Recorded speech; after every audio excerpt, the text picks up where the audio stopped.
අයිබෝවන් perfect tenses වලින් දැන් අපිට ඉතුරු වෙලා තියෙන්නේ future perfect විතරයි. අපි ගිය සැරේ past perfect කරා, ඊට කලින් සැරේ present perfect කරා. future perfect එකත් හරි ලේසි උගන්නන්න. past perfect සංකල්පයම අනාගතයට දැම්මහම ඒක හරියනවා.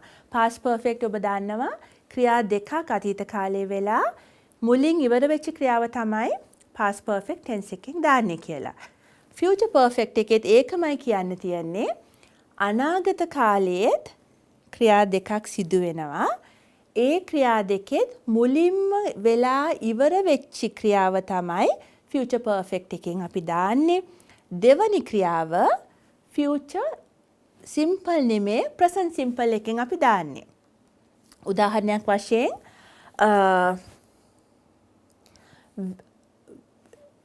when you wake tomorrow I will have come. ඔබ අවදි වෙනකොට මං ඇවිල්ලා ඉඳී. හිතන්න එයාපෝට් එකේ ඉන්න කවුරු හරි එනවා නම් එතකොට ළමයාට කියන්න පුළුවන් when you wake tomorrow. මේකෙත් clauses දෙකක් තියෙනවා.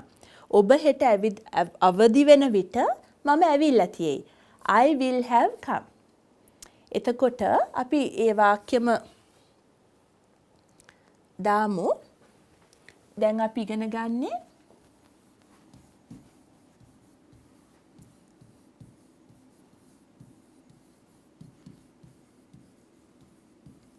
future perfect tense එක. මම උදාහරණයක් දාන්නම්.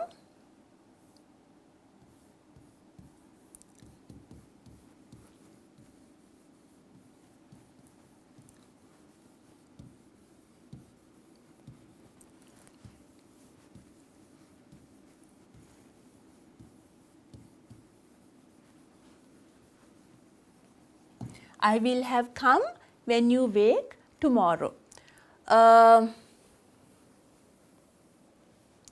I will have come. දැන් මොකක්ද structure එක? future perfect එකට will have දාලා ඕනේ verb එකක් දාන්න පුළුවන්. I will have come, I will have studied, I will have made a cake. When you visit me tomorrow, I will have made a cake. ඔබ හෙට එනකොට මං කේක් එකක් හදලා තියෙයි. මතක තියාගන්න future ගැන අපි කතා කරත් දෙවනි action එක present simple.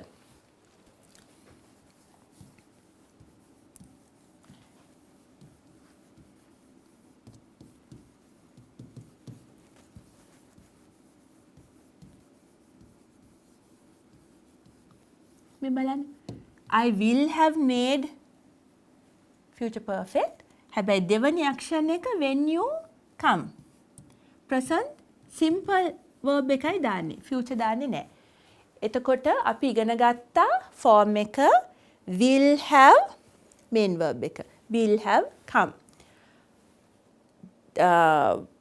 පාවිච්චි කරන විදිහ තමයි actions දෙකක් අනාගතයේ වෙනවා. එක action එකක් ඉවර වෙලා තියෙනවා. දෙවෙනි action එක වෙනකොට ඉවර වෙච්චි මුල action එක තමයි අපි present future perfect වලින් දාන්නේ. මතකනේ අපි future continuous කරා. future continuous වල වෙනස තමයි when you come I will be making a cake. මම කේක් එක හද නම් ඉන්නේ ඔබ එනකොට. එතකොට දාන්නේ I will be making a cake කියලා. හැබැයි කේක් එක හදලා ඉවර හින්දා තමයි අපි future perfect දාන්නේ I will have made a cake. I will have made a cake. Cake එක හදලා ඉවරයි. එතකොට ඇන්දොත් මෙහෙමයි. මේක future නම් මේ වැඩ ඉවරයි මේක වෙනකොට. මේක past future perfect, මේක present simple. දාන්නේ අර මෙහෙම අඳින්නේ දෙකම අනාගතේ වෙවි තියෙනවා නම් මේක future continuous වෙනවා. මේක එහෙම එකක් නෑ. මේ වැඩ ඉවර හින්දා I will have made වෙනවා. ඒක තමයි tense එක. ඒකේ poem එකට මම ගත්තේ to my love කියන poem එක. ඒක ඔබට කියවන්නත් පුළුවන් වෙයි. ඒකේ MDR කියලා මේ කවිය ලියපු එක්කෙනා අනන්‍යතාව රැක ගන්න ඕන නම් එහෙම initials දාන්නත් පුළුවන්. මම ඉස්සෙල්ලා ඉංග්‍රීසියෙන් කියවලා සිංහලෙන් කියවන්නම්. මේක අනාගත කාලයක් ගැන මේ කවියා හිතනවා අනාගතයේ දවසක ඒ කියන්නේ එයා හිතන්නේ මම මැරෙන විට මම මැරෙන මොහොතේ මේවා වෙලා තියෙයි. වෙලා ඉවර වෙලා තියෙයි. ඒකයි. එතකොට කියවලම මම ඒක එක්ස්ප්ලেইন කරන්නම්. When I die, to my love, MDR. When I die, you will not have said I love you often, but you will have asked, have you eaten? Are you hungry? And said, sleep now. Come away from the sun. Many, many times. You will not have called me beautiful. You will have cautioned, protect your eyes, sweeping away with your tensed arms the branches of a tree in my path. You will have given me your all and be wondering if it was enough, not knowing it would have been everything to me when I die. මගේ ප්‍රේමවන්තයාට MDR. මා මියැදෙන විට ඔබ නොකියා තියේවි මම ඔබට ආදරෙයි කියා බොහෝ වාරයක්. එහෙත් ඔබ අසා තියේවි කාලද ඉන්නේ බඩගිනිද කියා තියේවි දැන් නිදා ගන්න. අවුවෙන් අයින් වෙන්න. 100,000 වාරයක්. ඔබ මා ලස්සනයි කියා නොපවසා තියේවි. එහෙත් කියා තියේවි ඇස් දෙක පරිස්සම් කරගන්න. මා ඉදිරියේ ඇති ගසක අතු ඔබගේ බාහුවෙන් ඉවතට අදින ගමන්. ඔබගේ සියලු දේ මට දී තියේවි. එය ප්‍රමාණවත් දැයි සිතමින්. නොදැන එය මට සියල්ලක්ම වී තිබෙන බව මා මියැදෙන විට. අර සිංහලෙන් අපි කියන්නේ මේක වෙලා තියේවි කියලා. ඔබ නැගිටින විට මම ඇවිත් තියේවි. අර එහෙම වෙලා තියෙයි. ඒ අර්ථකථනය ඒ අර්ථය තමයි අපි future perfect tense එකෙන් ගන්නෙ. මෙහෙම වෙනකොට මේ ඔක්කොම වෙලා තියෙයි. එතකොට ක්‍රියා දෙකක් වෙනවා දෙකක් හොයිට වැඩිය වෙනවා අනාගත කාලේ. දෙවැනි එක වෙනකොට ඉවර වෙච්ච වෙලා තියෙන එක තමයි future perfect tense එකෙන් අපි කියන්නේ. එතකොට අපි මේක ප්‍රශ්න අහන විදිහ බලමු. When you come, I will have made a cake. When you come, I will have made a cake. Yes, no අහනවා නම් will I have made a cake? When you come, කවුද කේක් එකක් හදලා තියෙන්නේ? Who will have made a cake? මොකක්ද හදලා තියෙන්නේ? When you come, what will I have made? Inversion එකට එකතු වෙන්නේ what will I have made? හරි. අපි මේකේ බලමු passive එක.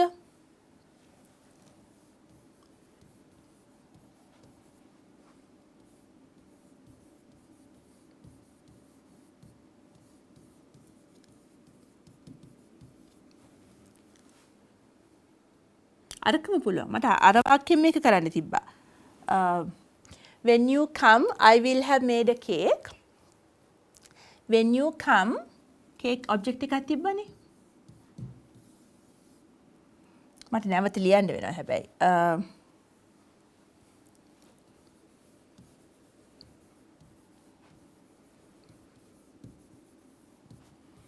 cake එක ඉස්සලම දානවා a cake would will ඕන එකක්.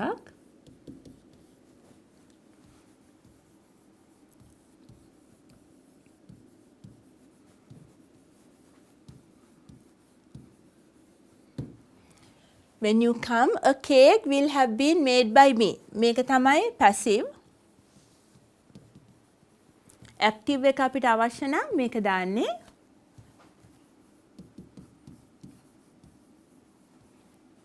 I will have made a cake.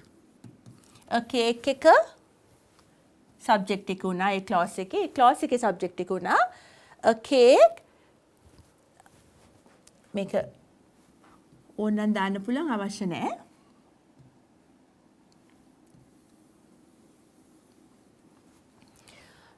A cake will have been made by me. I will have made a cake. මේ